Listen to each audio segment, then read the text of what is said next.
안녕하세요. 크립토TV입니다. 오늘은 최근 고래들이 많이 팔았다고 하는데 정확히 얼마나 판 것인지 그리고 이번 사이클 길이에 대한 전망도 함께 말씀드려 보겠습니다. 먼저 큰 이슈가 하나 있었는데요. 드디어 트럼프 대통령이 제롬 파월을 만나러 갔습니다. 연준에 증축 공사를 하고 있는 공사 현장을 방문을 했는데요. 처음엔 제가 이거 잘못 읽은 줄 알았거든요. 트럼프가 등짝 스매싱을 갈겼다고 해서 상징적인 표현이겠구나. 그냥 좀 힘들게 했겠구나 했는데 정말 갈겼더라고요. 이 장면은 연준의 증축 현장, 건설 현장인데요. 트럼프가 건설이 잘 되고 있는지를 보러 가지는 않았겠죠. 아마도 이분에게 금리를 인하하라는 어마무시한 압박을 하기 위해서 이렇게 갔다. 근데 참 덩치도 엄청나게 크신 분이 압박을 하고요. 이분은 덩치도 작은데 뭐 손도 이렇게 공손하게 모으고 있고 정말 쩔쩔매는 듯한 모습을 뉘앙스를 제가 여러 차례 확인을 할 수가 있었습니다. 그리고 이 장면이 바로 등짝 스매싱의 증거 중에 하나인데요. 이미 때리고 완료입니다. 피니시 완료한 이후에 손이 내려와 있죠. 아마도 금리를 내려라는 엄청난 농담 반 진담 반 섞은 이제 등짝 스매싱이었던 것 같고요. 굉장히 멋쩍게 이거 뭐 하하하 하고 웃고 있는 모습. 좀 한때 경제 대통령이라고도 불렸었는데 이렇게 쩔쩔매는 걸 보니까 조금 불쌍한 것 같기도 하고요. 아무튼 이 등짝 스매싱이 7월 말에 조금 뭐 확률은 낮긴 하지만 영향을 미칠지 아니면 9월에 영향을 미칠 수 있을지 앞으로 보시면 좋을 것 같습니다. 참고로 7월 31일 한국 시간으로 새벽이 FOMC 회의를 앞두고 있죠. 어떤 영향을 미칠지 한번 지켜보시면 좋을 것 같고요. 자, 이제 본론으로 들어가서 한국인들의 최애 코인 XRP의 전체 유통량의 무려 20% 가까이를 한국에서 사고 팔고 보유를 하고 있다고 합니다. 근데 이 XRP를 최근에 어마무시하게 던진 사람이 있었죠. 그래서 한 뭐 2, 3일 전에 10% 넘게 하락을 했던 것 같은데 그분의 이름은 아마 아시겠지만 리플의 공동 설립자 크리스 라센이라는 분이 집어 던졌다고 합니다. 일주일간 약 1.4억 달러 정도의 XRP를 거래소로 입금했다. 뭐 한 5천만 개 정도라고 합니다. 그래서 이거를 어떻게 누가 알았느냐? 잭 XBT라는 분이 이제 추적을 해서 알아낸 건데요. 이 이름은 좀 외워두셔도 좋을 것 같습니다. 뭐가 해킹이 났다든가 중요한 사항에서 저는 이분만큼 정확하게 이걸 추적하는 사람을 본 적이 없거든요. 그래서 이분이 얘기하면 조금 정확하다. 그래서 크리스 라센이 한 2.7억, 7, 5억 달러 정도를 팔았다. 뭐 꽤나 많이 판 거죠. 그래서 뭐 오늘도 이런 기사가 나왔던 것 같아요. XRP 이거 계속 사도 돼? 혹은 계속 들고 있어도 돼? 이거 불안해 죽겠다. 뭐 이런 기사가 있을 수 있을 것 같아요. 최근 10일로 넓혀보면 한 2억 달러까지 팔았다고 하고요. 물론 이게 시가에 따라 좀 바뀔 수는 있겠죠. 자, 그럼 여기에서 한번 질문을 해보시면 좋을 것 같아요. 사실 부자형이잖아요. 이 부자형이 갖고 있는 것 중에 몇 퍼센트를 팔았는지를 한번 제가 조사를 해보도록 하겠습니다. 자, 예전에 왜 떨어졌느냐라는 편에서 부자들의 차익 실현이다. 이들도 소고기를 사 먹는다. 많이 말씀을 드렸었죠. 같은 원리입니다. 부자형들도 소고기를 사 먹습니다. 최근에 그 정부에서 소비 쿠폰을 막 이렇게 보내니까 실제로 많은 분들이 지금 소고기, 축산물을 엄청나게 사 드시고 있다고 해요. 왜냐하면 쉽게 먹을 수 없는 거니까. 근데 우리들 입장에서는 소고기인데 반대로 부자형들 입장에서 소고기는요. 빌딩이 될 수도 있고 요트가 될 수도 있고 뭐 회사 인수가 될 수도 있습니다. 자, 이분의 전체 자산에서 얼마를 팔았는지 이렇게 찾아보는 게 좋겠죠. 일단 뭐 다른 자산도 있겠지만 일단 리플만 가지고 해보자는 겁니다. 이분이 아마도 최초에는 한 95억 개 정도 들고 시작을 했던 것 같은데 현재는 28억 개 정도를 갖고 있다고 합니다. 리플 개수 숫자입니다. 근데 최근에 일주일간 판 게 약 5천만 개라고 하니까 퍼센티지를 따져보면 약 1.79%를 최근 일주일, 뭐 많게는 10일 내에 팔았다는 겁니다. 이 5천만 개도 사실 거래소 입금한 물량은 4천만 개밖에 되지 않는데 그냥 나머지도 다 팔았다고 치고 지금 5천만 개 크게 잡은 거거든요.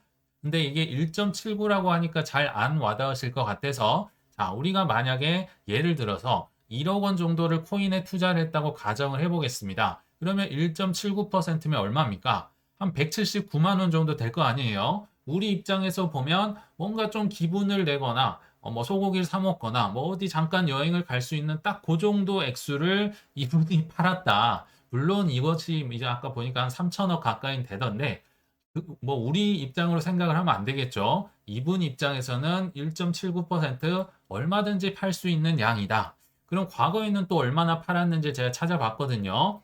얼마 못 가서 찾았습니다. 25년도 1월 6일, 1월 16일, 1월 22일에 XRP를 1000만 개, 2000만 개, 1000만 개 이렇게 팔았다는 겁니다. 이때 무슨 일이 있었습니까?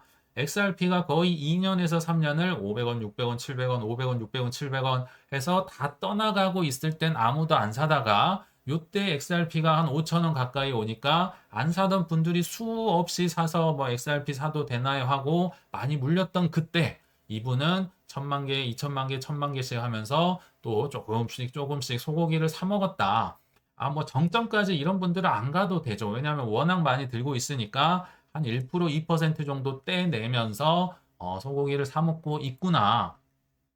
그리고 과거에는 또 언제 이렇게 팔았는지 제가 한번 또 찾아보니까요. 17년에서 20년 사이, 4년이면 꽤 많은 기간이죠. 4년간 약 4.5억 불 상당의 XRP를 매도했다고 합니다. 이 4년에 걸쳐서 한 거니까 뭐 연평균 한 1억 불 정도, 한 1,300억 정도를 팔았다고 보시면 될 것 같은데 어떻게 아느냐?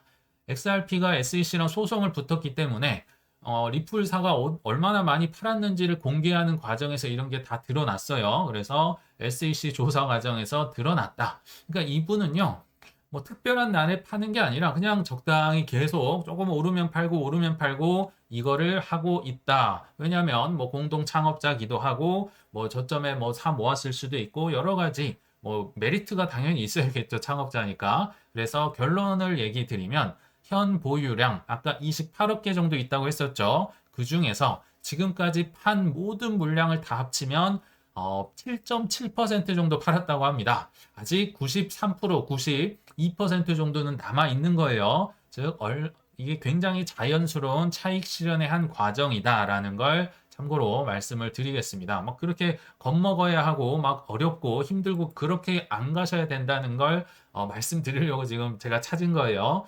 자, 또 다른 그리고 매도 신호를 줬던 고래가 있었습니다. 잊을만 하면 코인니스에 계속 나오고 있는데요.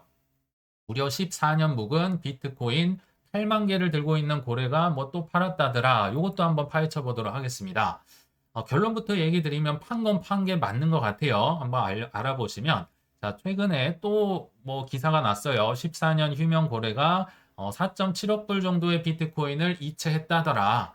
4.7이라고 하면 잘 안 와닿으니까 한 6천억 원 정도 될 것 같은데요. 한 3,900개 정도를 신규 주소로 이체를 했다고 합니다. 이체했다고 파는 건 아니죠. 근데 이에 앞서서 소액 테스트 이체를 진행한 바 있다. 이 소액 테스트가 고래 입장에선 소액이 얼마인가 제가 궁금해서 찾아보니까 약 0.0018개를 먼저 보내본 겁니다. 이게 가나 안 가나. 우주로 우리 가버리면 못 찾을 수도 있잖아요. 저의 개인적인 기준으로는 소액 테스트는 많아야 10,000원을 넘기지 않았던 걸로 기억납니다. 왜냐면 이거 정말 날아가고 없어질 수도 있거든요. 근데 소액 테스트 이분은 시가로 따져보니까 약 29만 원을 보냈더라고요. 제가 보내는 거에 약 30배 정도를 이제 테스트를 해봤다. 근데 이분이 그럼 과거에도 어떤 이력이 있느냐? 한 일주일 전부터 계속 우리에게 약간 공포감을 줬었잖아요. 8만 개 있는 비트코인 거래가 저번에도 4만 개를 특정 주소로 옮겼고 또 저번에도 10,000개 정도를 옮겼고 실제로 이제 몇천 개 정도는 갤럭시 디지털로 보내서 갤럭시 디지털이 다시 거래소로 입금을 했다. 아, 이게 왜 이렇게 했는지까지는 뭐 이 고래 말고는 이유를 알 수 없겠죠. 뭐 본인만의 뭐 생각이 있겠죠. 예를 들면 이 4만 개는 와이프 거, 뭐 10,000개는 아들 거, 뭐 3,900개는 손주 거, 뭐 이렇게 라벨링을 해놨을 수도 있고 정확한 의도는 모르겠지만 여기서 확실한 거는 만약에 이 4만 개, 이 10,000개 해가지고 5만 개 이상을 팔았다면 아마도 비트코인은 최소 5에서 10% 정도 폭락을 했을 거라 생각이 듭니다. 왜냐면 우리 과거에 24년 한 7월이었나요? 뭐 6월, 7월쯤에 독일 정부에서 팔았던 비트코인이 딱 5만 개거든요. 그때 우리 굉장히 공포감에 휩싸였었는데 이 5만 개가 아직 매도되지 않았기 때문에 그 정도의 폭락은 안 나오고 뭐 끼케야 한 1에서 2% 정도 떨어졌었잖아요. 그래서 요거는 그냥 뭐 이체놀이를 했다든지 아니면 라벨링을 하려고 했다든지 아무튼 매도를 목적으로 한 건 아니겠다라고 제가 한번 추정을 해보는 겁니다. 그러면 진짜 판 거는 뭐냐? 여기 있잖아요. 갤럭시 디지털로 보냈다가 얘네들이 다시 뭐 바이낸스나 여기 거래소로 보낸 그 물량이 아마 진짜 팔았을 거라 생각이 들거든요. 자, 갤럭시 디지털을 통해서 거래소로 입금한 것만 진짜 매도일 가능성이 매우 높다라고 개인적으로 생각을 합니다. 그래서 한번 추적을 해봤습니다. 8만 개 중에서 갤럭시 디지털로 보냈고 갤럭시 디지털이 중앙화 거래소로 이체를 한 걸 찾아보니까 바이낸스와 바이빗에 한 6천 개 정도 보냈고요. 추가로 바이낸스에 1,500개 보내서 아까 한 8만 200개 정도를 총 들고 있는데 나머지는 뭐 와이프 거, 손자 거, 뭐 아들 건지 모르겠지만 아무튼 라벨링을 해놓고 7,500개 정도만 진짜 팔려고 보냈다는 거죠. 물론 보냈다고 해서 전부 다 파는 건 아닐 수 있어요. 뭐 담보대출을 받을 수도 있고 여러 가지 뭐 이자를 받을 수도 있고 하지만 그냥 다 팔았다고 가정을 하는 겁니다. 그러면 약 9.3% 정도의 본인이 들고 있는 비트코인에 한해서 10% 이내의 비중만 팔았다라고 보시면 조금 뭐 적당한 합리적인 추측이 아닐까 생각이 들거든요. 그래서 영상을 찍으려고 하고 이제 찍기 직전에 제가 한번 코인리스트를 그래도 혹시 몰라 살펴보니까 갤럭시 디지털이 실제로 팔아서 비트코인을 팔아서 이렇게 USDT를 출금을 계속 하고 있는 게 연일 포착이 되고 있었습니다. 3시간 동안 10,000개 정도를 갤럭시 디지털에서 실제로 팔았다고 해요. 그리고 또 추가로 한 2,800개 정도를 팔았다. 즉 한 13,000개 가까이를 팔았는데 이게 만약에 8만 개 그 고래의 물량이 포함됐다면 약 절반 이상은 아까 그 8만 개 14년 묵은 고래의 물량일 가능성이 있겠구나. 한 정말 한 만 몇천 개는 지금 판 거예요. 그러니까 그거에 비하면 그래도 비트코인이 생각보다 저는 오히려 선방을 하고 있다. 팔긴 팔았다. 실제로 이렇게 한번 추론을 해보자는 거죠. 물론 이런 뭐 XRP 설립자가 팔았다 또는 고래가 이체를 했다더라. 이런 이체가 이제 선물 세력들에게는 굉장한 먹잇감이 될 수 있기 때문에 공포감을 좀 조성을 하면서 실제로 막 숏에도 베팅을 하고 공매도를 통해서 많은 또 롱 물량을 성산시키는 것도 충분히 가능합니다. 필요 이상의 공포감을 이렇게 일으킬 수도 있다는 거는 좀 참고를 해주시면 좋겠지만 제가 계속 말씀드리지만 14년 묵은 고래가 뭐 깨어나든지 사토시가 깨어나도 지금은 절대로 쫄지 않아야 할 타이밍이다. 왜냐하면 아직 정점이 안 왔기 때문이다. 그래서 조금은 롱런, 뭐 마라톤 할 준비를 하면서 안정적인 포트폴리오를 갖추면서 좀 오래 뛰어갔으면 좋겠다라고 계속 제가 좀 주장을 하고 있는 겁니다. 자, 그러면 이제 중요한 질문이죠. 이 도대체 정점이 언제 오느냐, 사이클이 얼마나 뭐 될 것 같으냐에 대한 제 개인적인 생각을 한번 추정을 해서 말씀을 드려보겠습니다. 그거를 확인할 수 있는 가장 좋은, 가장 직접적인 지표는 글로벌 유동성 M2 말고는 이거를 대체할 만한 건 저는 거의 없다고 생각이 들거든요. 왜냐하면 이 친구가 선행 지표이기 때문에 그런데요. 자, M2가 최근에 또 그렇고 점점점 늘어나고 있는 건 맞지만 아직은 정점까지는 저는 갈 길이 멀다 생각이 듭니다. 자, 여기저기에서 또 글로벌 M2가 또 다른 사상 최고치를 경신했습니다. 그래서 이 파란색이 글로벌 M2고요. 이 까만색이 비트코인 가격을 나타내는데 연일 이제 마치 뭐 나스닥이나 S&P 500이 연일 최고치를 찔끔찔끔 경신을 하는 것처럼 M2도 찔끔찔끔 경신을 하고는 있는 건 맞습니다. 근데 말씀드렸지만 찔끔찔끔이에요. 예를 들면 이 파란색 뭐 20년, 21년도에 이 수직으로 상승하는 거에 비해서는 지금 각도가 매우 누워 있어서 사실 이게 뭐 올라가는 건지 안 올라가는 건지 약간 아리까리 하잖아요. 제가 생각할 때는 이 현재 상승은요. 그래서 유동성으로 인한 부분도 물론 있겠지만 그거는 조금 작고요. 저는 기관들의 수요, 뭐 전략 비축의 수요 또는 첸 크립토 정책, 뭐 지니어스 법안, 뭐 여러 가지 SEC의 친암호화폐 정책 이런 걸로 인한 상승일 가능성이 높다. 왜냐하면 아직은요. 유동성이 폭발할 준비가 안 돼 있습니다. 이게 좀 준비가 된 상태에서 날아올라야 되는데 뭐 최근의 기준을 본다면 24년 12월부터요. 지금까지도 금리가 여전히 4.5%입니다. 뭐 올해 내내 한 번도 금리 인하가 된 적이 없어요. 그리고 7월 말로 가도 그렇게 금리가 인하될 가능성은 없습니다. 뭐 9월이 그럼 이제 될까 말까 할 텐데 아직 금리가 떨어지지 않았다. 올해 한 번도. 그리고 양적 완화를 논하기에 앞서서 일단 양적 긴축이 끝나야 되는데요. 아직도 양적 긴축을 작게나마 하고 있습니다. 이게 뭐 7월 FOMC 마지막에 가서는 뭐 좀 서비스 멘트로 제롬 파월이 이거는 내가 끝나겠다 뭐 할 수는 있을 것 같아요. 뭐 많이 이제 눈치가 좀 보이니까. 하지만 뭐 팩트는 아직도 양적 긴축의 시대다. 그리고 더 큰 게 있죠. 관세 전쟁이 만약 없었더라면 유동성이 이 정도로 천천히 올라가진 않았을 겁니다. 근데 관세 전쟁 때문에 일단 그 모든 걸 이 정책 권력권자, 이 결정권자인 트럼프 대통령이 지금 계속 쥐고 천천히 지금 왜냐하면 본인은 이제 그 언제 올릴지 본인이 결정을 할 수 있는 거니까 오히려 본인이 뭐 비트코인, 이더리움, 뭐 수많은 전략 비축을 본인이 먼저 하고 그 이제 이 좀 딜레이 되고 있는 상황에서 본인이 비축하는 시간을 갖고 있지 않을까 제가 이렇게 계속 뭐 생각을 했던 거죠. 아무튼 유동성이 늘어날 수 있는 상황은 지금은 아닙니다. 이 늘어나는 게 생각보다 크지 않다. 그러면 이 글로벌 M2가 폭등할 수 있는 시기가 언제일까? 제 개인적으로는 25년 말에서 26년 초는 돼야 이제 좀 눈에 띄게 팍팍 올라가지 않을까 생각이 듭니다. 왜냐하면 아직 금리가 안 떨어졌어요. 금리가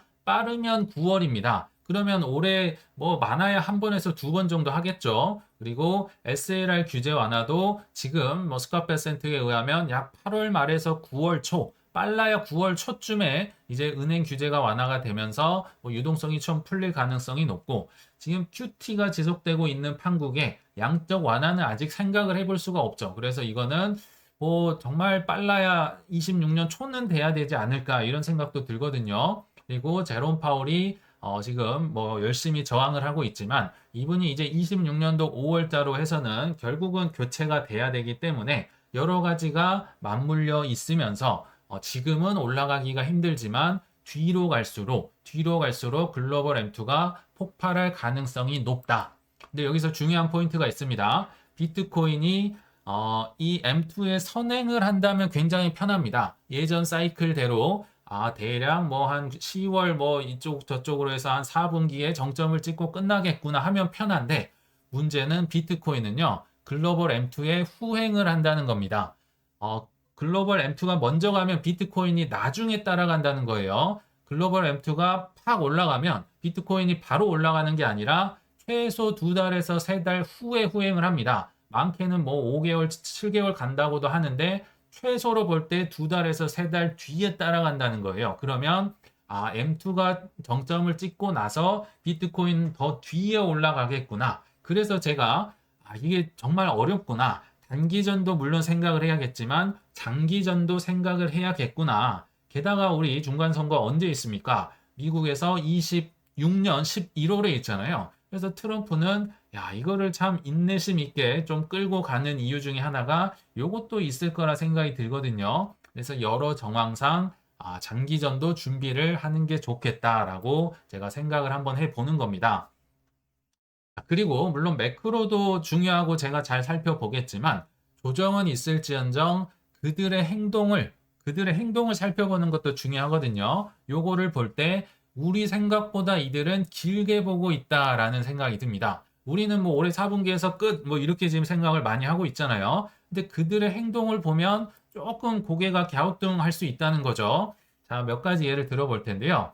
자, 지금 최근에 분석에서 일주일간 스테이블 코인에 무려 40억 달러가 유입이 됐다. 이게 한 5조 원, 6조 원 정도 될 겁니다. 왜냐하면 이제 막 지니어스 법안이 뭐 통과된 지 일주일도 안 됐잖아요. 이게 통과됐기 때문에 기존에 있던 이제 스테이블 코인 발행사도 있겠지만 누가 이제 발행할 수 있습니까? 전통 금융이 할 수 있어요. 지금 JP 모건도 비트코인, 이더리움, 담보대출까지 한다는 판국에 스테이블 코인, 이 달러 뭐 예대 마진이 어마어마할 거거든요. 아직 그 뭐 JP 모건, 뭐 뱅크 오브 아메리카 뭐 이런 친구들이 안 들어왔습니다. 그래서 스테이블 코인, 즉 코인의 유동성을 넣는 게 이제 막 시작하고 있다. 이제 통과가 됐기 때문에요. 나중에 뭐 빅테크까지도 결국은 저는 들어올 수 있지 않을까 생각이 들고요. 자, 기존 스테이블 코인들은 오히려 압박감을 느낄 수 있겠죠.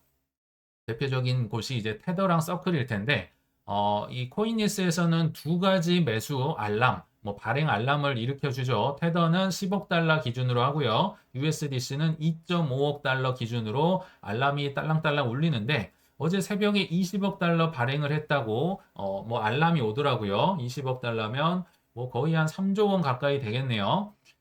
그리고 7월 한 달 기준으로 7월이 아직 끝나지도 않았지만 무려 70억 달러를 테더에서만 발행을 했습니다. 거의 뭐 이게 얼마입니까? 10조 원 정도 될까요? 엄청난 스테이블 코인의 유동성이 드디어 증가를 막 하고 있다. 그리고 뭐 세력 중에 이제 대표 세력이죠. 역시 7월이 아직 끝나지 않았는데 지금 7월 한 달만 놓고 볼 때 블랙럭에서만 이더리움 ETF에 무려 40억 불을 매수를 했다. 이게 하나로 약 5.5조 원이거든요. 7월 한 달에 7월 한 달에만 5.5조 원을 매수하고 이제서야 비트코인에서 이더리움으로 방향을 뭐 마치 큰 항공모함이 방향을 틀듯이 물론 비트코인도 블랙럭 기준으로는 이제 순매수가 나타나곤 있지만 전반적인 자산운용사 기준에서는 지금 최근에 비트코인에서는 조금 순매도가 일어나고 있고요. 이더리움에서는 15일째 순매수가 계속 일어나고 있거든요. 이제서야 알트코인의 대장으로 막 방향을 틀었다. 7월 중에 이제 이렇게 많이 샀는데 한 뭐 두세 달 하다가 끝나고 말겠지. 이렇게 보기에는 조금 찝찝하다는 거죠. 자, 그리고 지금 많이 블랙락에서 마케팅을 하고 있는데요. 자산 규모가 출시 이후에 100억 달러를 돌파하는 속도 세계적인 ETF 3위에 드디어 블랙락의 ETF가 들어갔다는 겁니다. 저는 코인만인 줄 알았더니요. 아닙니다. 전체 모든 세상에 있는 ETF를 통틀어서 출시 후 100억 달러에 가장 빨리 도달한 ETF가 첫 번째가 블랙락의 IBT, 비트코인 ETF인데 4일 만에 돌파를 했답니다. 이게 말도 안 되는 속도거든요. 1등, 그리고 2위가 피델리티의 비트코인 ETF 5일이 걸렸고요. 그 뒤로는 이제 뭐 한동안 경쟁자가 없다가 드디어 블랙락의 이더리움 ETF가 1년 만에 이 100억 달러에 도달했다는 건데 여기서 속도를 주목하시면 좋을 것 같아요. 왜냐하면 이더리움 ETF 작년 7월에 나왔었는데 나오자마자 뭐 찬밥이었고요. 뭐 굉장히 하락 조정이 길어졌었잖아요. 그때는 아무도 안 보고 있었는데 최근 10일 동안 이 100억 달러 중에 절반이 올라갔다고 합니다. 그러니까 10일 만에 50억 달러에서 100억 달러로 순식간에 서전트 점프를 하면서 여기 있잖아요. 블랙락의 ETF가 어마무시하게 지금 팔리고 있다. 물론 뭐 조셉 루빈도 있고 톰 리도 있고 이더 머신도 있고 뭐 피터 틸도 있고 여러 명이 있지만 블랙락이 이 흐름을 이끌고 있구나. 이제 들어오고 있다는 겁니다. 이제 막. 근데 블랙락은 이제 막이라고 하지 않았어요. 사실 예전부터 행동으로 보여줬었습니다. 그 대표적인 예가 비들 펀드라고 해서 국채 튀김을 파는 이제 고속도로 기름을 어떤 거를 쓰느냐. 뭐 압도적으로 예전부터 이더리움만 쓰고 있었습니다. 이 TVL 뭐 물량 양을 나타내는데요. 이 빨간색이 이더리움이거든요. 이 차트를 보시면 그냥 죄다 시뻘겋습니다. 전체 비들 펀드의 이 고속도로의 통행량의 한 2.399 빌리언이라 한다면 2.16 빌리언을 이더리움 위에서 한 98% 정도를 이더리움 고속도로 위에서 국채 튀김을 열심히 팔고 있다. 물론 여기 보시면 폴리건, 앱토스, 아발란체, 아비트럼, 옵티미즘도 좋은 고속도로고 좋은 이제 코인이긴 하지만 압도적인 1위를 보여줬었다. 근데 가격이 막 200만 원대로 떨어지고 300으로 떨어지고 하니까 다 추풍낙엽처럼 이제 떨어졌었죠. 근데 예전에 제가 뭐라고 말씀드린 기억이 나냐면요. 부자 형들은 싸고 좋은 걸 쓰지 않는다. 싸고 좋은 거 쓰는 거 보셨습니까? 아닙니다. 그거는 일반 저희 같은 사람들이 쓰는 거고 부자 형들은 제일 좋은 거, 제일 조용한데 제일 안전한 거를 삽니다. 그래서 이더리움이 계속 뭐 느리고 비싸고 뭐 어쩌고 저쩌고 해도 그게 이더리움이라고 저는 생각을 했기 때문에 과거 막 200만 원 떨어졌을 때 막 여러 사람들이 네가 사라 뭐 했었잖아요. 근데 투자는 결국은 네가 사라 할 때 살 수 있는 사람이 실력 있는 사람이고 그들이 돈을 버는 게임이라고 개인적으로 전 생각을 합니다. 그리고 뭐 블랙락이다 여러 명도 이제 뭐 마케팅을 하겠지만 우리의 저스틴 선이 오랜만에 좀 사고를 친 것 같습니다.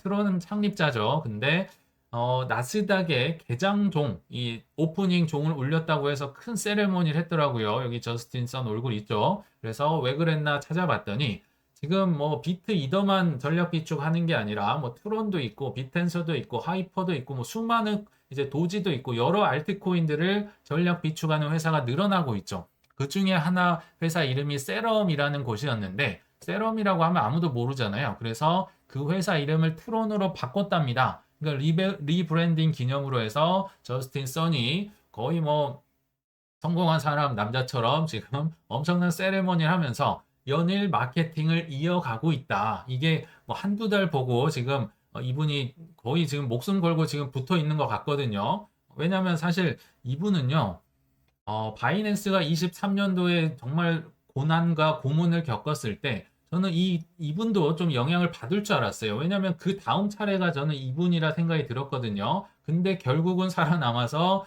야, 살아남은 사람이 강하다 하면서 지금 엄청난 마케팅을 보여주고 있다.